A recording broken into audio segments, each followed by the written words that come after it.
KPBS On Demand is supported by Paint Care, offering households and businesses in California more than 800 leftover paint drop-off sites for recycling. Quantities of 100-plus gallons of paint may qualify for a large volume pickup. Learn more at paintcare.org.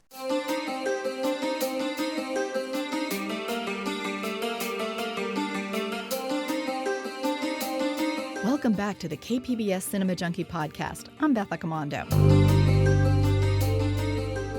Before I leave for my horror film festival in Wales, I wanted to sit down with Brian Hu to chat about the San Diego Asian Film Festival. Hu is the festival's artistic director, and here's our discussion about what a programmer's looking for in films, trends in Asian cinema, and some highlights of this year's festival. Usually my interview podcasts go up on Fridays, but this one's going up early since the festival kicks off on November 5th. Welcome, Brian, to the Cinema Junkie podcast. You are just about ready to kick off another season of the San Diego Asian Film Festival. So how does it feel right now? It's a little crazed, but I'm really excited to finally unleash these films that we've been watching, talking about for months, and giving it to the audience. Now, for a programmer and an artistic director running a festival, does your job start months ago, or do you actually start like your next festival like the day after this one ends? It's pretty much immediate. I already have a document for Festival Ideas 2016.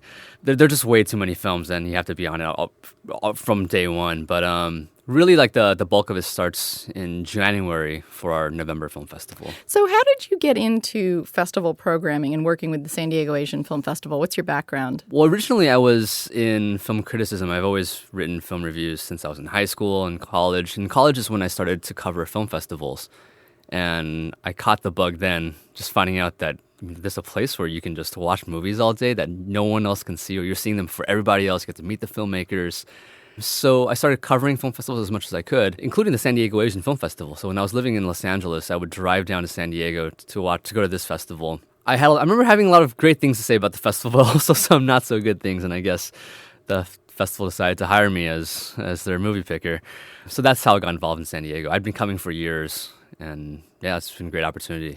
Now, when you're looking to program a festival, what are you looking for? Are you looking at each film individually, or do you also have an eye to the overall festival program so that you ensure that there's diversity in the programming? In the beginning and then sort of towards the end, there's a lot of big picture, looking at the big picture, thinking about what are the directions we're seeing in Asian and Asian American cinema, what kind of trends do we want to really promote in particular. And then once you're in the weeds, then you can't really think that big anymore. Then you're really you're going film by film, making sure, is this film watchable? Is this a film that is going to create some kind of conversation? And then as we pick the films, then we think about how is this filling out the slate that we hope is diverse, that shows a certain kind of interesting direction. And then at the end, we kind of reassess again. We think about, so at this point, do we have too many films by men or too many romantic comedies, too many films from one country over another? And then we start making adjustments. So I would say in the beginning and the end is where a lot of the big picture happens. But in the middle, that's a luxury.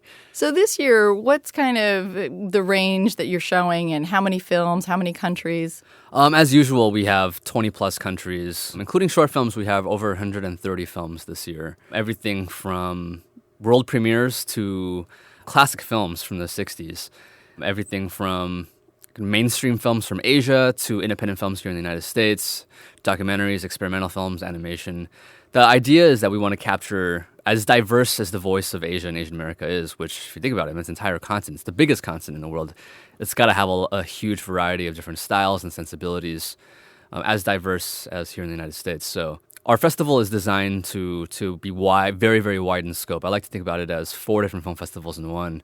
Each has a section in the festival capturing a different kind of reason somebody will come to a film festival. Yeah, as usual, it's pretty vast. What do you think the role of a programmer is in a festival? And also, what do you think the role of a festival is in a community? Because I was on a panel, and I think you were actually at the festival where I was at, where someone brought up the notion of, well, you should program crowd pleasers. But do you feel that a festival should be programming crowd pleasers, or should it also be pushing the envelope on what people's expectations are? Well, this is a debate that we have all the time internally. What I always turn to is the fact that the idea of a crowd pleaser is very subjective.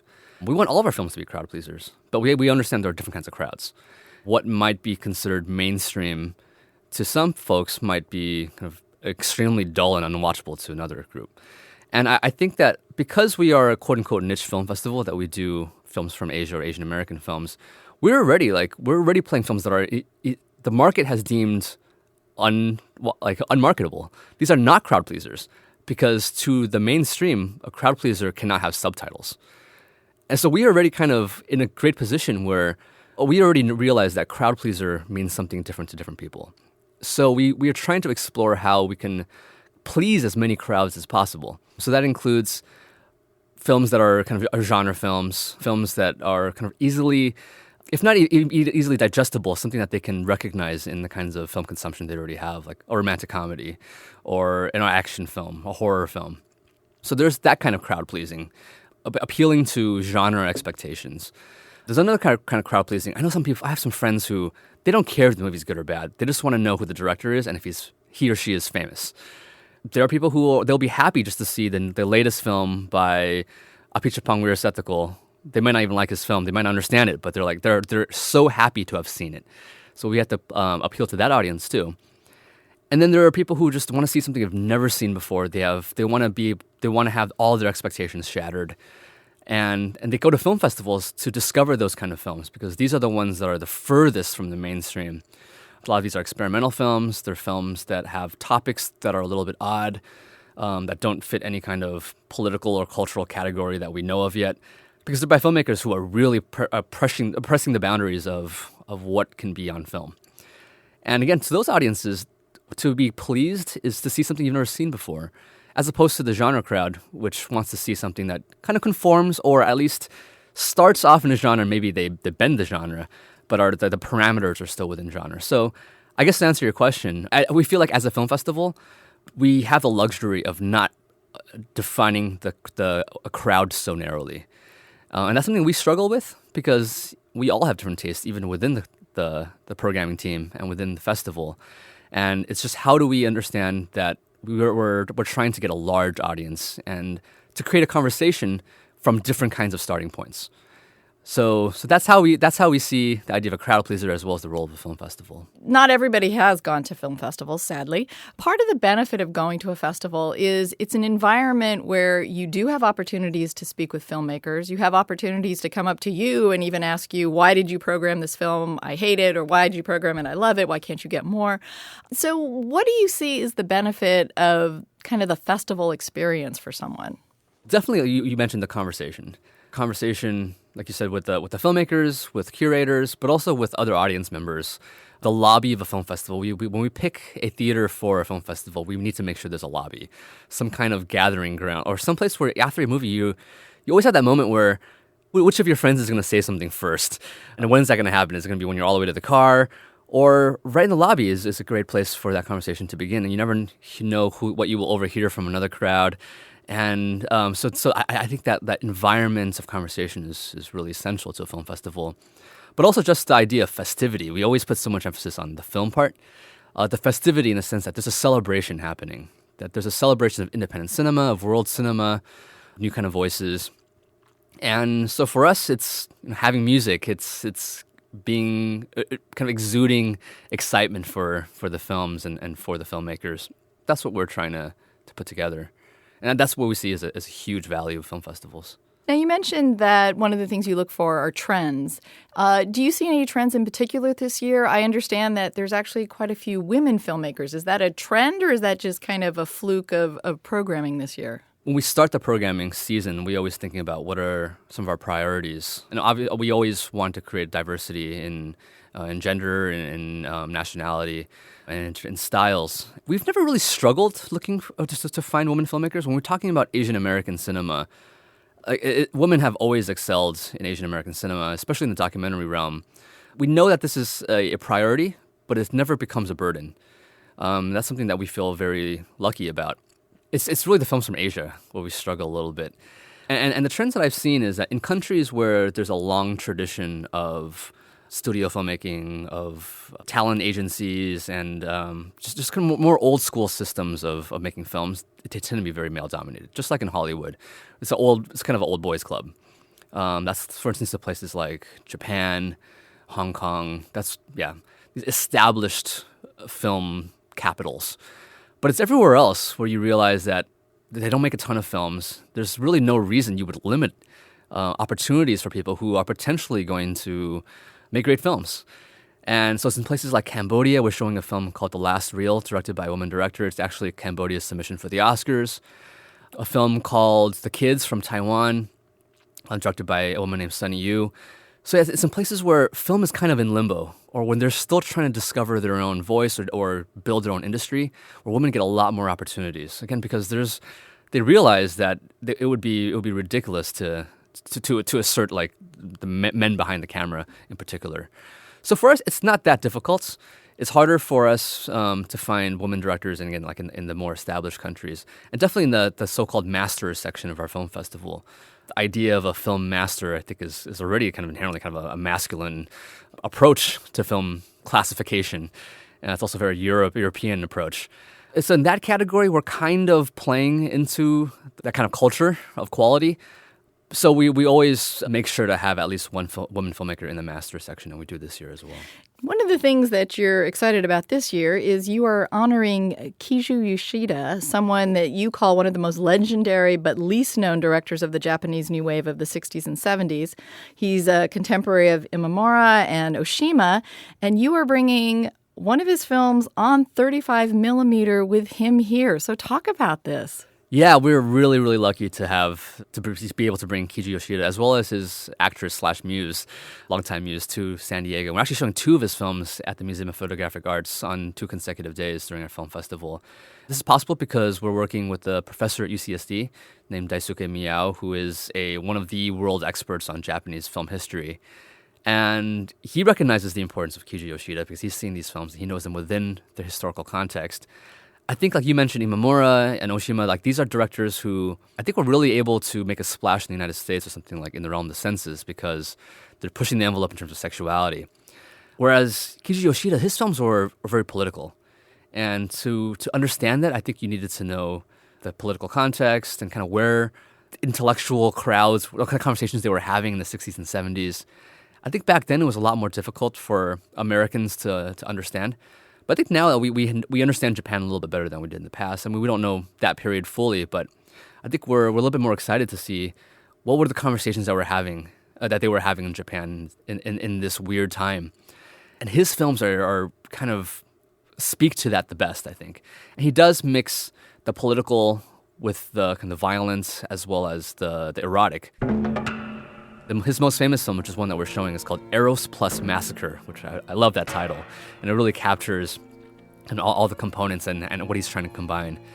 It's a legendary film, and as far as I can tell, his films have never been released with English subtitles in the United States. And we're going to have him on 35 millimeter with him in presence, so we're really excited. And with subtitles? Yes. And are you going to help try to provide some sort of context for these films in the sense of helping the audience understand maybe some of the politics that was going on at the time? Yeah, so Professor Daisuke Miyao will speak on the front end, and then the director's going to be there, and he's prepared to say kind of a longer introduction than we're used to for our film festival. I think because this is a special occasion, he's a special guest. And these films have not been released for a reason. So I think they know that it's going to take a little bit more setting up. And you said there was a second film. What's that one? Yeah, the second one is called Coup d'etat, which is a historical reenactment or a representation of a famous attempted political coup in Japan. You mentioned that you're already working with the category of films that sometimes is not considered mainstream here in the United States. And one of the filmmakers you're showcasing, which you've showcased in the past, is Johnny To, who I adore. He is fabulous. And I've always been baffled by the fact that his films get so little play here in the United States. So tell me about the one you're bringing this year. It's got Chow Yun-fat, too. Chow Yun-fat's back. It's a star-studded cast. It's called Office. The title doesn't get quite to the fun of it. It's a musical, and it's based on a very, very famous stage play that was the hit of China, Hong Kong, and Taiwan a few years ago, written and performed by Sylvia Chang. And she's also in the film. And the film is kind of a critique of corporate culture in Hong Kong, where the idea of security as a financial kind of product is punned with the idea of security in an emotional sense and romantic sense. And he has a lot of fun with that. People who are backstabbing each other or linking up romantically, and you don't really know what the reason is, and you know money's at the root of it all. And it takes place right before the financial crisis.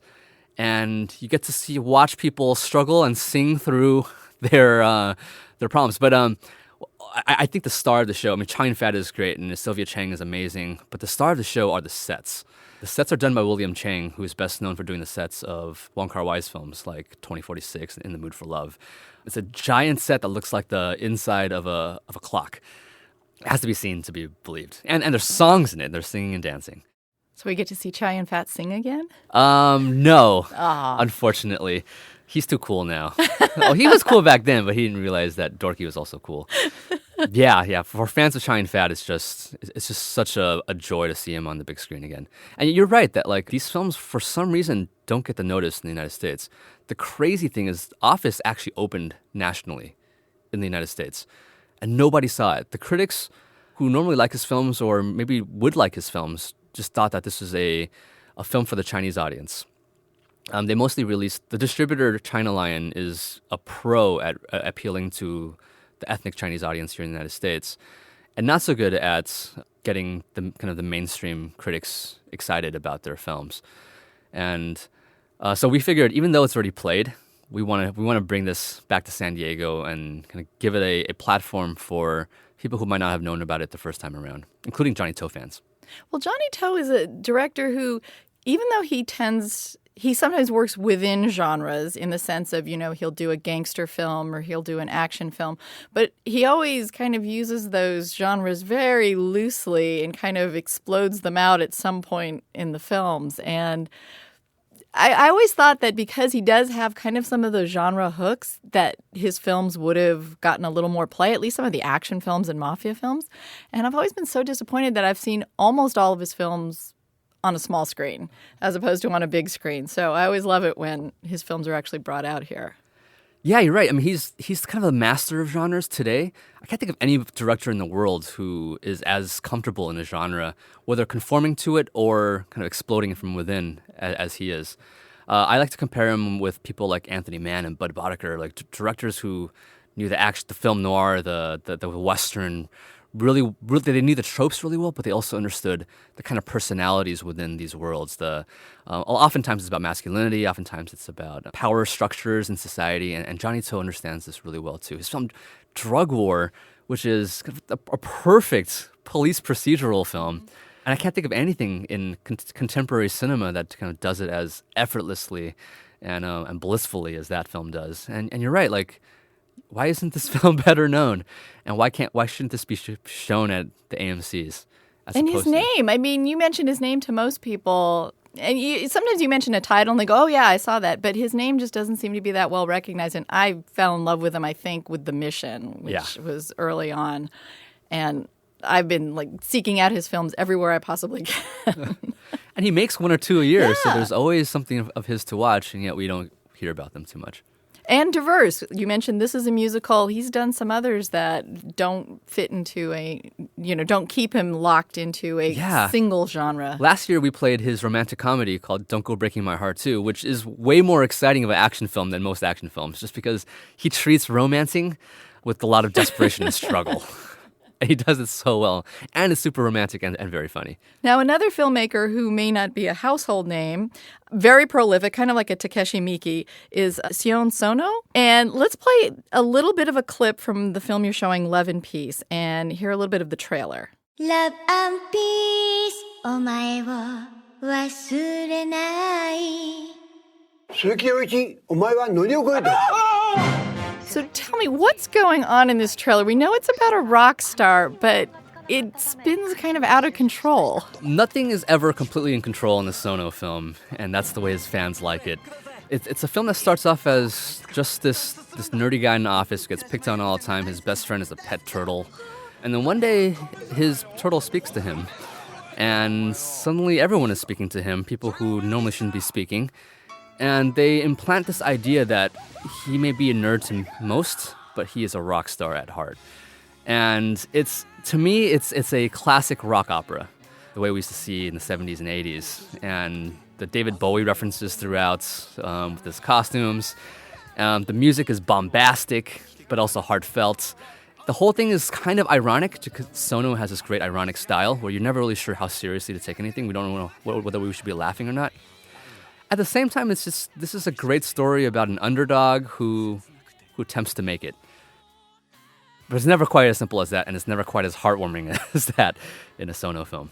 So if people aren't familiar with his name, tell me a few of the other films that he's done and the others you've shown. Yeah, we showed a film of his called Coldfish, which is a film about a family that descends into a bloodbath. We also showed his film Land of Hope, which on the surface is just another quiet film about a family coping with the Fukushima disaster, but it gets really dark by the end. So he's a director he has a lot of concerns about society. He's not just going out for the kill for no reason. He often has something to say about the way that we treat each other. And what he says isn't necessarily quite as optimistic as some filmmakers would try to spin it. Other films we recently showed by him, we showed at our Spring Showcase a few years ago, a movie called Why Don't You Play in Hell, which is one of his most joyous films. To me, it's an ode to cinema, an ode to 35 millimeter, ode to a certain kind of old-fashioned filmmaking that Sion Sono must be nostalgic for. But it's dressed up as this Yakuza bloodbath. And it's a lot of fun. And his films have a great sense of excitement and energy. This latest one, Love and Peace, is definitely no exception. And we're actually showing a second Sion Sono film this year. The other one is called The Whispering Sound, which is, we've been talking about genre. It's a sci-fi film. It's very quiet. For a Sono film, this is his most quiet film that he's ever made. The film pretty much just takes place in a spaceship, and it's a woman who's a delivery person in the future. She's a robot. And she looks at all these packages that she's delivering and starts wondering about the people who are getting these gifts in kind of a post-apocalyptic universe. He's using genres, but making us feel these genres anew. A lot of his films are marked by this kind of extremism, which is something that runs through not all Japanese cinema, but there's a very distinct category of kind of extreme Japanese cinema, which I've always seen as kind of a reaction to the very polite kind of surface that you have in Japanese society. I mean, do you see that brand of cinema is continuing, getting stronger, getting weaker? Because it's something that's been around for a long time. Yeah, I think that filmmakers in Japan will always explore the extremity.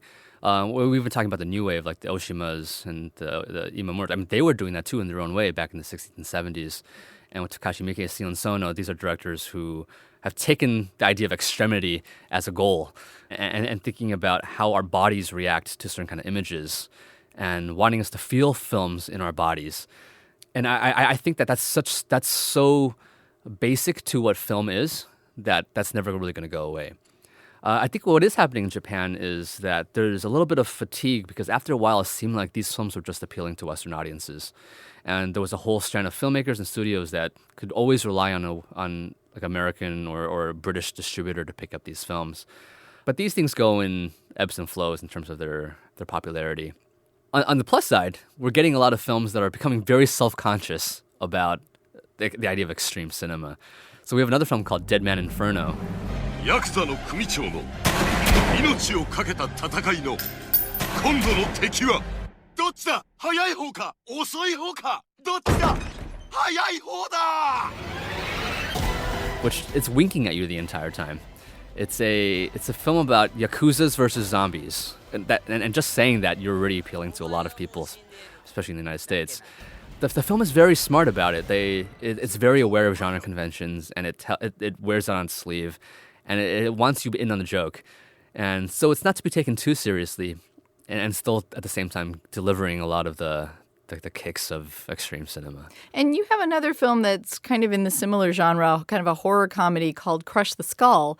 We have a clip from that. Can you set that up? Yeah, so this film it's a comedy, I think first and foremost. It's about 4 bumbling thieves they break into a house that they didn't do too much research on, and they can't find their way out.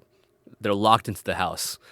things get a little dicey when they explore the basement and they find a bunch of torture devices and other things to suggest that not only can they not get out, but someone might be coming in very soon. All right, so let's hear a little bit from Rush the Skull. I bet you the jammer's down here. No. Oh, that's right, you're claustrophobic. Fuck claustrophobia. Dude, you never ever go into a dark underground lair. It's the smartest thing I've ever heard you say. Ever. Stop insulting my crew. I was complimenting you. I know what you're doing. Thank you. Riley, you want your gun back? Yeah. You can have it if you go first. Are you sure? Deal? Let's just get this over with.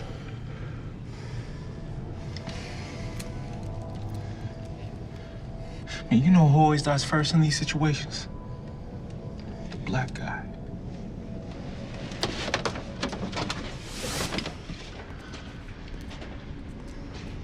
What the fuck is this place?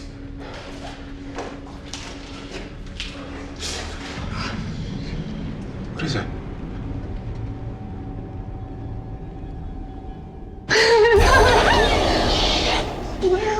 Sorry. You still do that? She laughs when she's scared. Dude, I thought it was a ghost. Really? A ghost? I'm afraid of ghosts, okay? So one of the things this film addresses is some of the horror tropes, also horror tropes relating to minorities. And how does this play out for you in this film? It's hilarious. I mean, I again, like, I think this is appealing to an audience that they've seen a lot of horror films, or they know about a lot of horror films. They don't want the same film over and over again. And films like this kind of wink at you and let you know that we also know that there are a lot of films like this, but we're going to have a lot of fun with it. And in the case of this clip, there's a whole trend in Asian American filmmaking now where they want to make films that are not necessarily about race or about Asian American problems. They just want to show films that happen to have Asian Americans in a role that can go to anybody. And in many ways, that's this kind of film.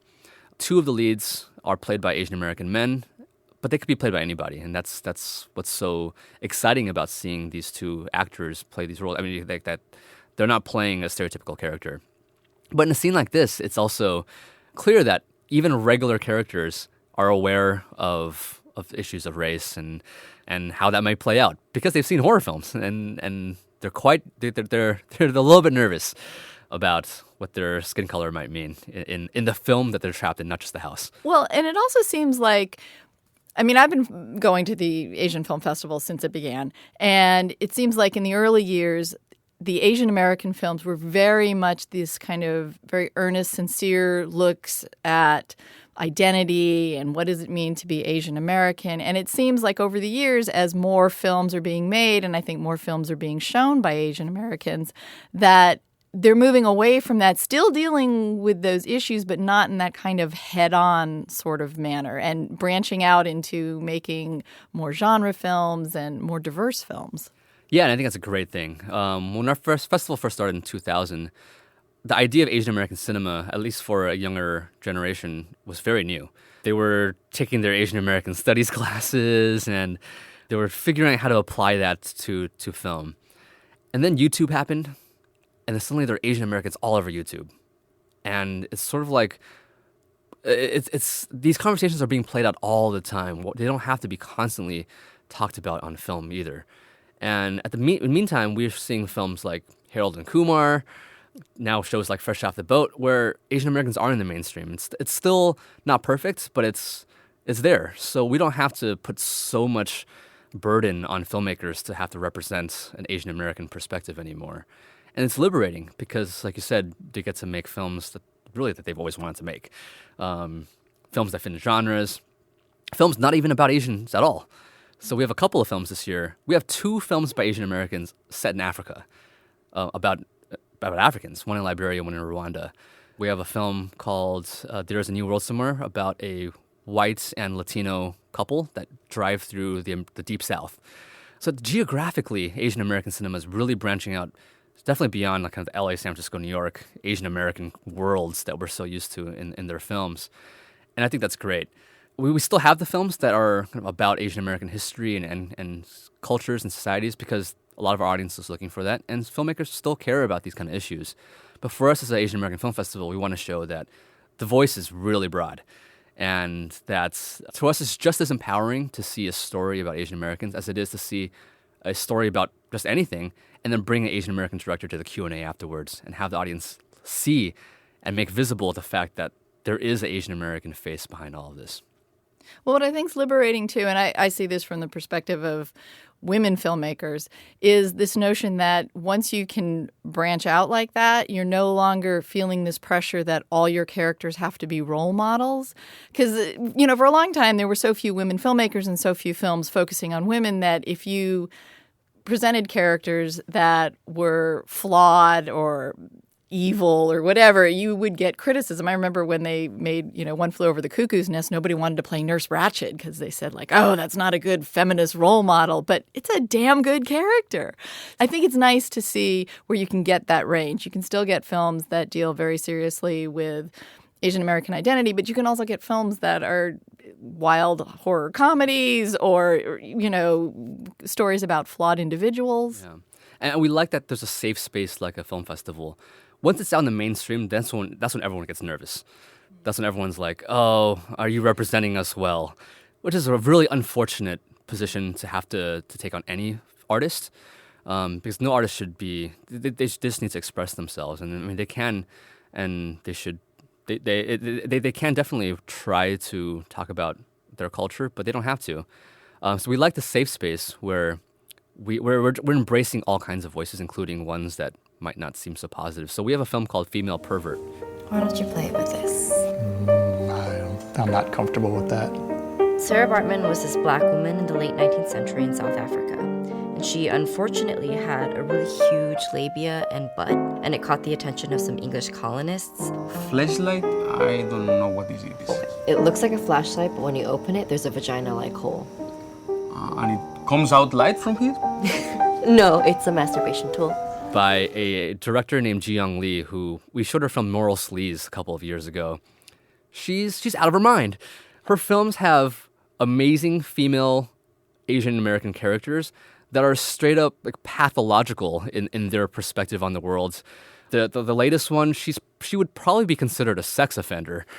And we don't know how we would feel if these were out in the mainstream. I mean, these films could never be in the mainstream anyways, so they're just so joyous as quirky, weird, potentially explosive statements on Asian American femininity.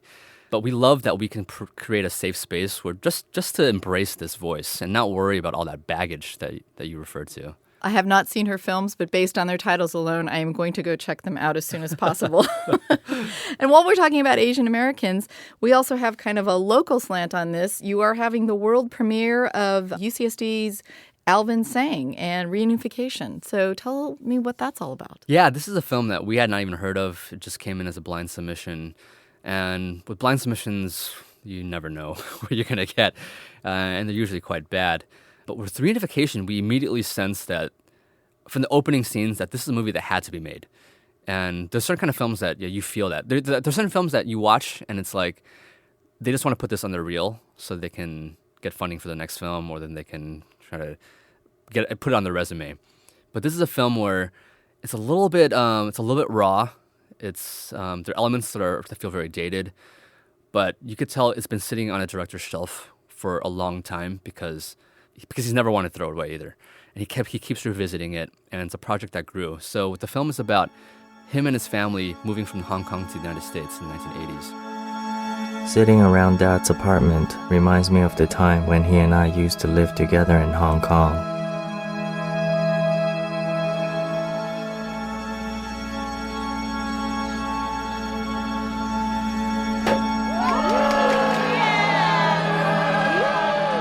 Security, togetherness. I haven't felt that way for a long time.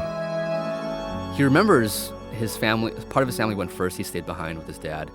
And then when they moved to the United States, on day one, his mom wants to divorce his dad. And how the idea of moving to the United States and this hope for reunification actually ended in disarray, in family disarray. And that itself is already such a fascinating story about a family, about immigration. But it really is his personal search to ask questions of a family that has always refused to talk about what happened. And he uses his camera to interrogate. And he picks up, and a lot of the styles, the approaches to documentary filmmaking he picked up while a student at UCSD, studying about documentary approaches, about experimental approaches to documentary. We're really proud of the film, and he talks about going to UCSD in the film, and how going to UCSD was kind of great escape from his family. We feel like that's a story that will resonate with a lot of people, not just at UCSD, but in San Diego, thinking about where is San Diego's place in the world? And this is a film that directly connects those things. And are there any other Asian American films that you want to highlight? I know it's like picking favorite children or something when you've got so many. Yeah, so many. Our centerpiece film is called Soul Searching. So this played at Sundance this year, and everyone, the buzz out of Sundance was the Korean-American John Hughes film has been made.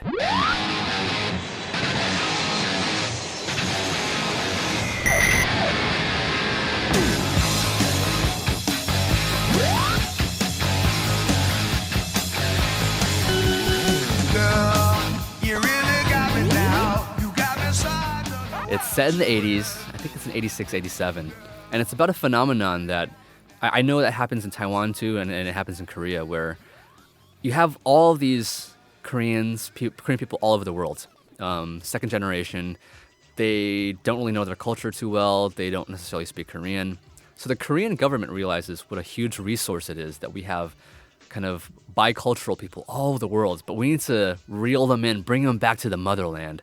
So they created this program where you kind of have summer vacation in Korea, and you take lessons on culture. But everybody knows that you sign up for this, you're in for a big party. There's going to be drinking, there's going to be hooking up. And parents know this too, because they kind of hope that their kids will fall in love with the actual Korean person.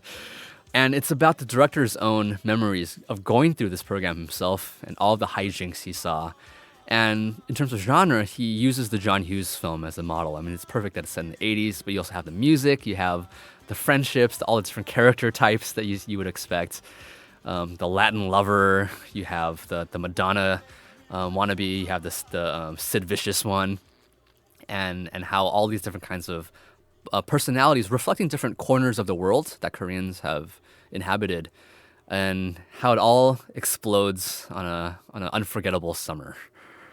Let's talk a little bit about documentaries. I want to play a trailer for one of them, Made in Japan. So let's hear this trailer, and then let's talk about the film. This young lady played the Grand Ole Opry anniversary show to a standing ovation in 1964, alongside the likes of Johnny Cash. Howdy, neighbors. Howdy, yo. You have this fireball Japanese woman Viva Las Vegas! Yeah! who is steeped in country music from little Nashville. The history of Japanese country western. Jimmy Tokita, Hosaka, Kazuya, Teramoto Keiichi, then me. When I was 19 years old. You were the first Japanese person to ever play on the Grand Ole Opry. Yes. That era when the Opry was at the Ryman is indisputably considered the golden era, country music's greatest generation. Country music is my whole life. This is why I want to sing on the Grand Ole Opry. One more time. The history of country music in Japan made after this lady. So how did you find this film? So Made in Japan played South by Southwest this year, and it's been playing a lot of film festivals, not really Asian American film festivals, weirdly enough, but it just had a subject that was too irresistible. So it's about the reigning queen of country music in Japan, and not Japanese folk music or national music, but good old American country music. And just based on the pitch that it's about a elderly Japanese woman doing country music, that's already, people will be interested. But for us, it's just, there's a sense of empowerment. You hear these sounds coming out of a body that should not be making these sounds, or that we've been conditioned to believe shouldn't be making these sounds. And to hear experts in country music all around her talk about the authenticity of her spirit in a genre that is so traditionally xenophobic, that it has kind of racist strands to it, to see them embrace the kind of globalization of their music and their genre, I think it also challenges what we think about as country music and reminds us that country music is not just about kind of Americana, but it's actually a kind of spirit that can be transnational. That said, Tomi Fujiyama loves the American spirit too, and the film is basically her on a road trip all across the U.S. trying to relive her glory of having shared the stage in the Grand Ole Opry with Johnny Cash and other kind of legendary country figures. You see her just in the trailer, and she's this like bundle of energy and so positive, and you can't see how anybody could not embrace her. Yeah, when we were putting together our film festival and thinking about our big nights and how we were going to sell our festival this year.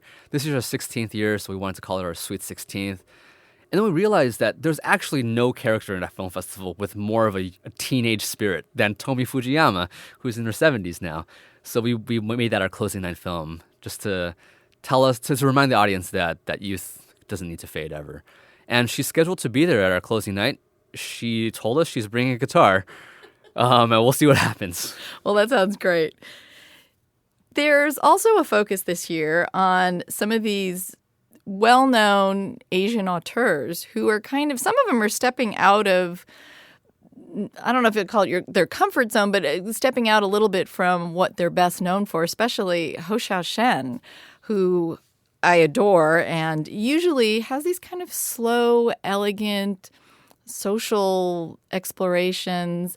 And this year he's got an action film, which I'm sure is not going to be action in the classic or maybe in the traditional sense. So that's pretty exciting. He's been talking about this film for almost a decade now. And every single year we're promised that it's coming out and it hasn't come out. And his fans have just been wondering, what's going on? Is this actually going to happen? Can he even do it? Like you mentioned, he makes films that are very the characteristics of his film tend to be the opposite of what we think about as a martial arts film. His films are very slow; they have long takes. Although martial arts films have long takes too. He doesn't have a lot of close-ups, and often he doesn't have a lot of story. And so everyone is very apprehensive about this, especially because other Asian auteurs have attempted this, and have often alienated their fans. So Zhang Yimou, who had made Raise the Red Lantern, and To Live made Hero and House of Flying Daggers. And a lot of his old fans are saying, yo, you sold out. Even though I see a lot of similarities between that film and his previous films. And then directors like Wong Kar-wai with Ashes of Time and Grandmaster, people don't really know how to fit those films within his oeuvre necessarily. So there's been a lot of fear about The Assassin, Hou Hsiao-hsien's martial arts film. But I'm happy to say that of all these directors, this is the film that is most a martial arts film that's most similar to the other films by that director. It's very slow. It's there's almost no story. There is a story, but it's very hard to follow, and it makes you wonder what exactly am I watching, until you realize exactly what you're supposed to be watching, and that's these extremely elegant and beautiful sets and cinematography, and how individuals can be placed and staged within that kind of environment. The martial arts film is often about action, and what Hou Hsiao-hsien has said is, if you're an assassin, you're just going to go in, slit the person's throat, and run away. You're not going to stand around and pose. You're not going to draw this out longer than you can. So this actually leaves very little time. So most of the time is actually spent kind of waiting around, lurking, just contemplating what your place is in the world. Especially in this case where she's been assigned to do a kill that she really does not believe in. And so when we were watching the film, and we're wondering, what am I watching here? There's no story. This is not giving me any of the joy of a martial arts film. What am I seeing? And you're seeing the kind of natural beauty of the environment, and you're seeing her within that, and it makes you wonder. You start to reflect on violence itself.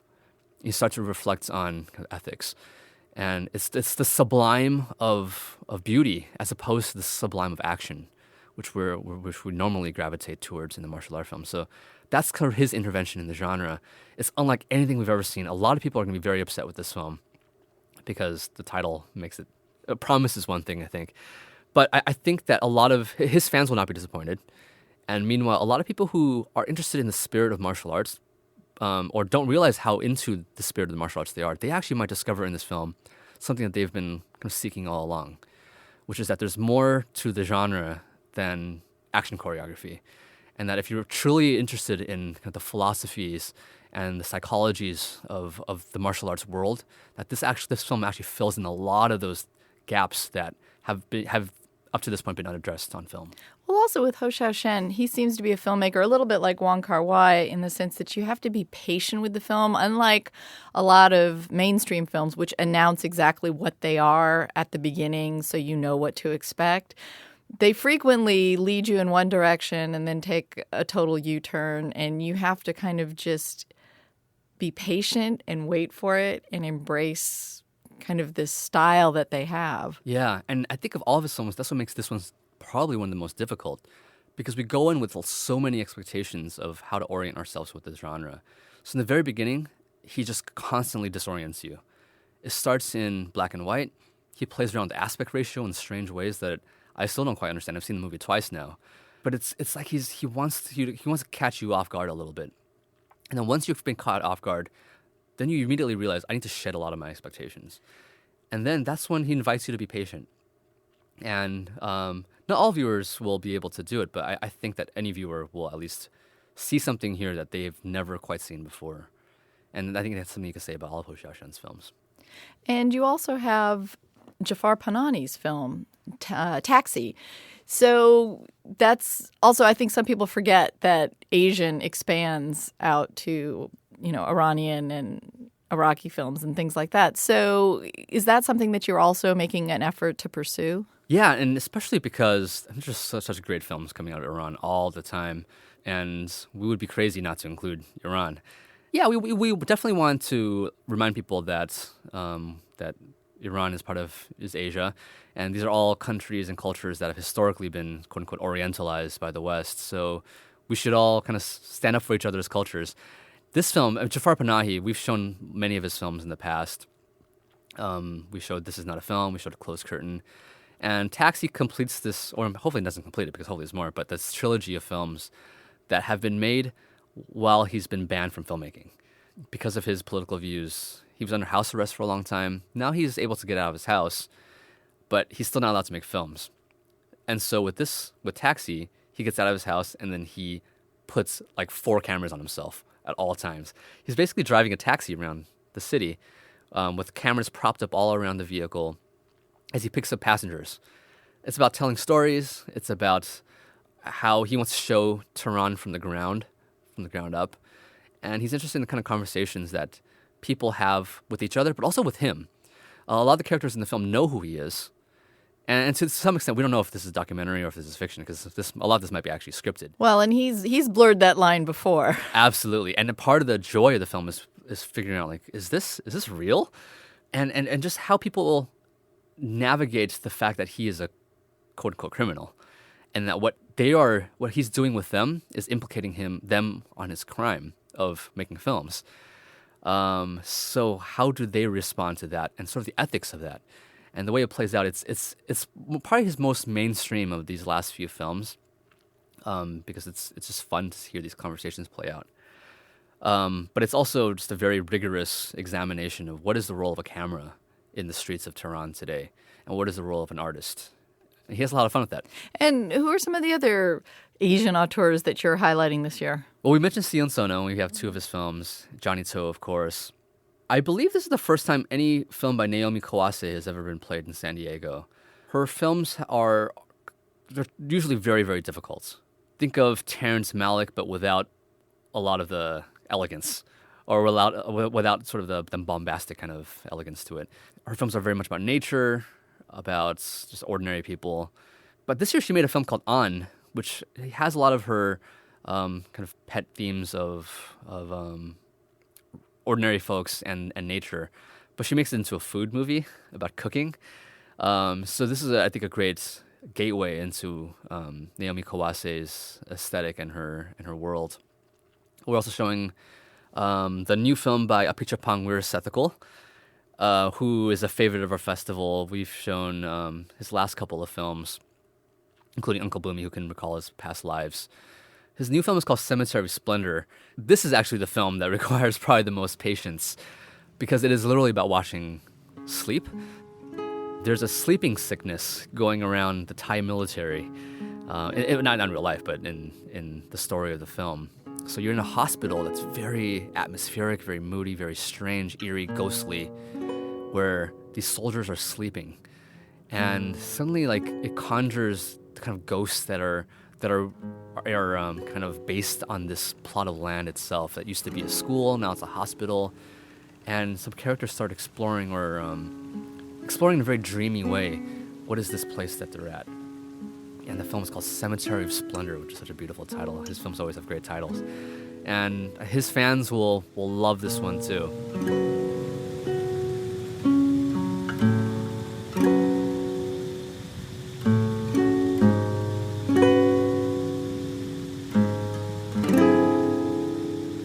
And the other big auteur that I can think of is Jia Zhangke, who is considered one of the great directors of the world today.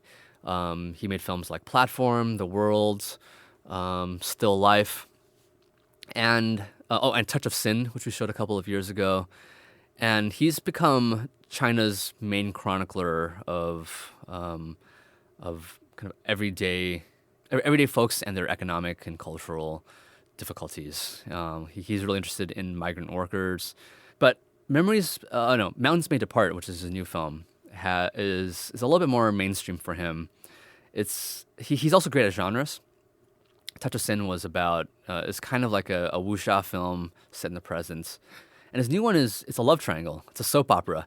And it starts off kind of as a cheesy soap opera, including some amazing dance sequences. And it transforms through the decades and it turns into something of sci-fi. The film is split into 3 thirds, and each third takes place in a different time period.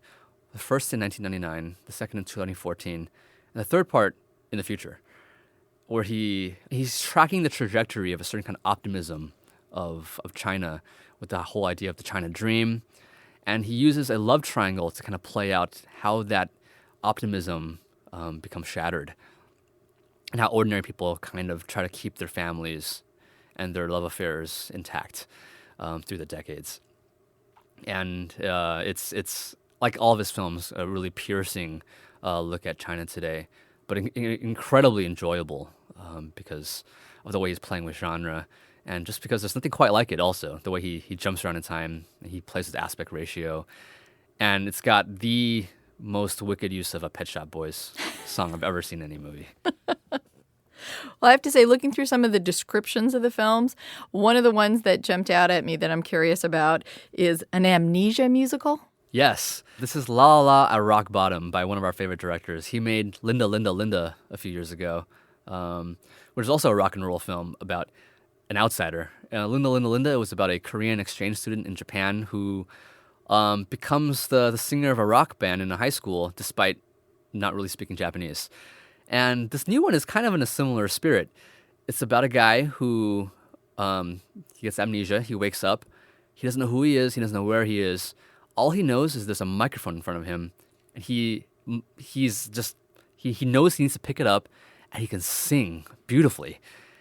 Nobody knows why. He doesn't know why. But there's a local rock band that just happens to need a singer, and they bring him on. Unfortunately, they also bring on the things that he's forgotten. And as he starts to regain his memory, it gets a little dark. And that's what the movie is about. And it's great. It has great music, and it's the great spirit of rock and roll as kind of redemption. Rock and roll has a theme running through your festival a little bit there. I think so, yeah. We've talked about a number of filmmakers who've been around for a long time, and also you're bringing some films back from the 60s and 70s. But there's also some very new things as well. You're honoring Ken Jeong, who has a new TV show. So let's hear a little bit of a promo from his new TV show, Dr. Ken. And now, a special message from Dr. Ken. Let me tell you about my new comedy, Dr. Ken. It stars my favorite actor, me. Feels so good. It has something every TV show should have. me. It's about a doctor, his family, his struggles. Did I mention the doctor's very, very sexy? Didn't have to, because it's me. So what goes into choosing some of the people that you highlight and focus on, and what made you decide that this was the year for Ken Jeong? Well, we always want to highlight kind of the past legends, but we also realize that there are people working right now who are paving the way in very important ways. And Ken Jeong is somebody who's definitely one of them. He's someone who he came about in the post-Harold and Kumar period, which is where Asian Americans are allowed to be bad, where they don't have to be so kind of solemn and representative and positive, where they could just be as naughty as they want to be. And Ken Jeong, I think, is one of the great talents of that strain of Asian American comedy. And we all know him from his roles in Hangover, in Community, his cameo in Knocked Up. And he's a recognizable face, and that's rare amongst Asian Americans. And he's clearly very talented. And he's never been to our festival before. And we felt like with Dr. Ken on the air, it's a great opportunity to have a conversation with him about how he got to this point and how he sees his the show and what it means for Asian America.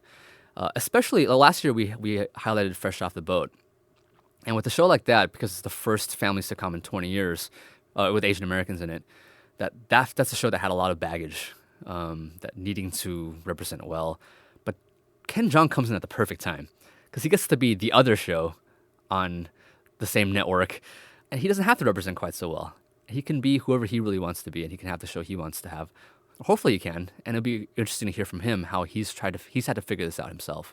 And I think these are essential conversations as the Asian American movie community moves forward from just having one show to having multiple shows. How is that conversation different than when we were struggling just to have any kind of visibility? And we hope that panel is going to kind of pave the way for not just for other artists, but also for us as audience members and critics. What are the conversations that are yet to be had?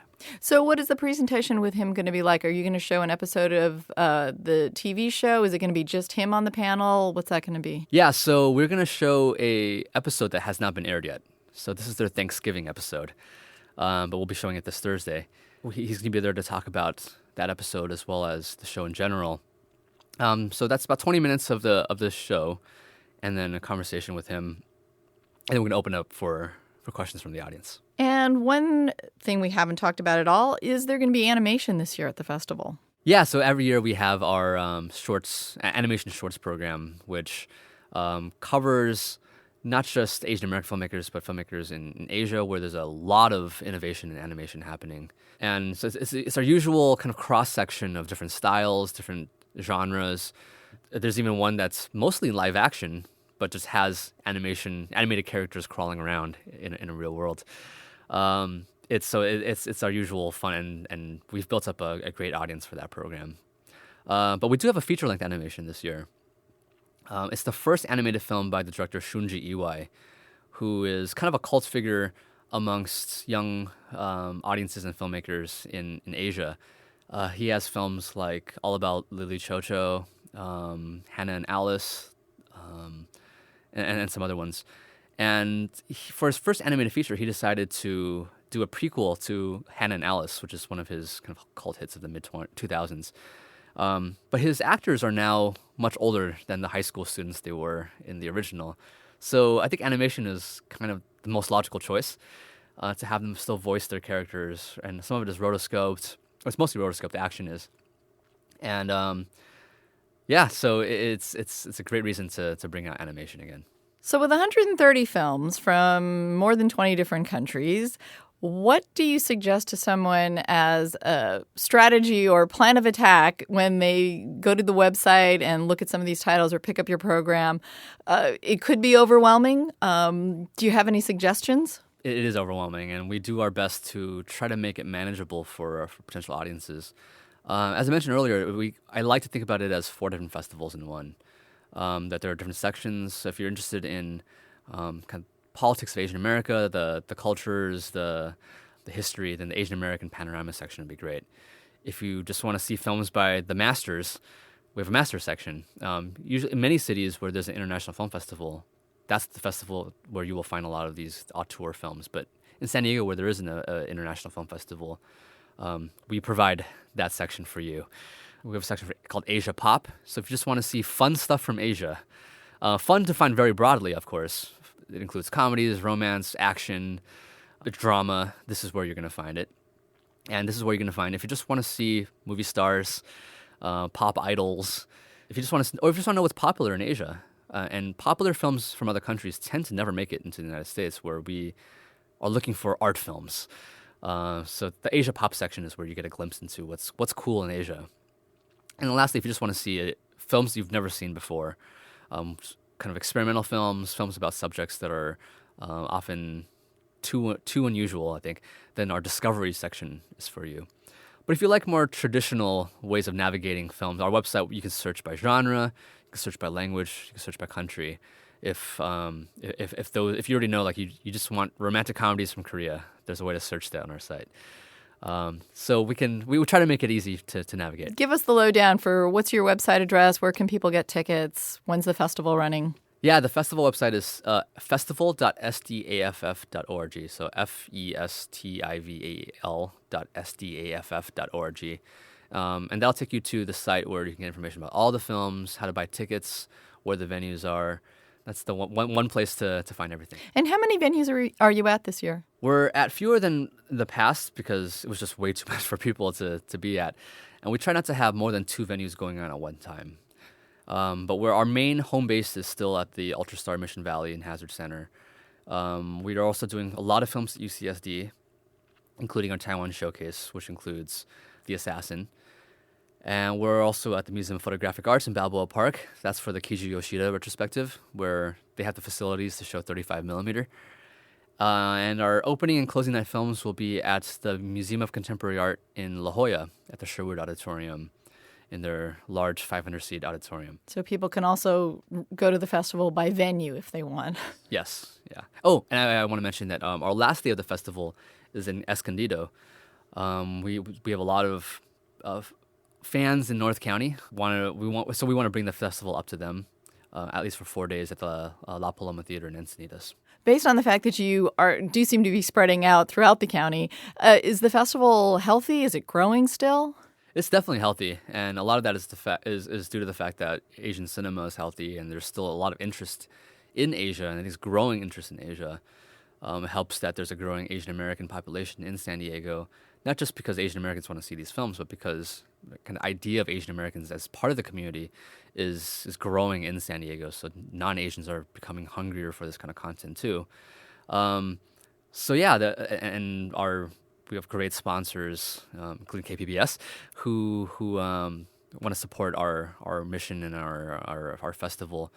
So yeah, we're getting a lot of support from the community. So yeah, I think we're doing pretty well. And looking at this year's festival, would you say there's anything really defining about it? Would you sum it up in any particular way this year that's different from past years? I'd say that this year there's a big emphasis on honoring past legends and then highlighting new talent. I mean, this always happens, but this year in particular, with Keiji Yoshida, with Tyrus Wong, who's our Lifetime Achievement Award honoree, and then with new talents like Ken Jeong, the folks at BuzzFeed, which are really changing the landscape of Asian American media making. Of course, as well as all of the independent filmmakers who are coming to us with their short films, with their first feature-length films.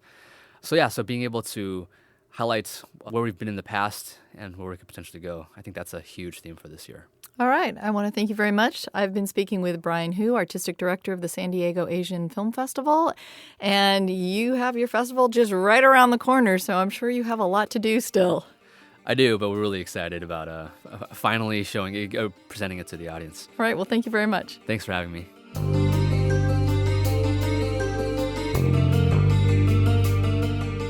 Thanks for listening to another edition of the KPBS Cinema Junkie podcast. I'll also have a review of Spectre up later today, and I plan to see the film again when I'm in the UK and talk to some fans there. And look for my special podcast coming up in the next 2 weeks from the Abattoir Horror Film Festival in Wales. Subscribe to the podcast on iTunes so you won't miss any episodes. Till our next Film Fix, I'm Beth Accomando, your resident cinema junkie.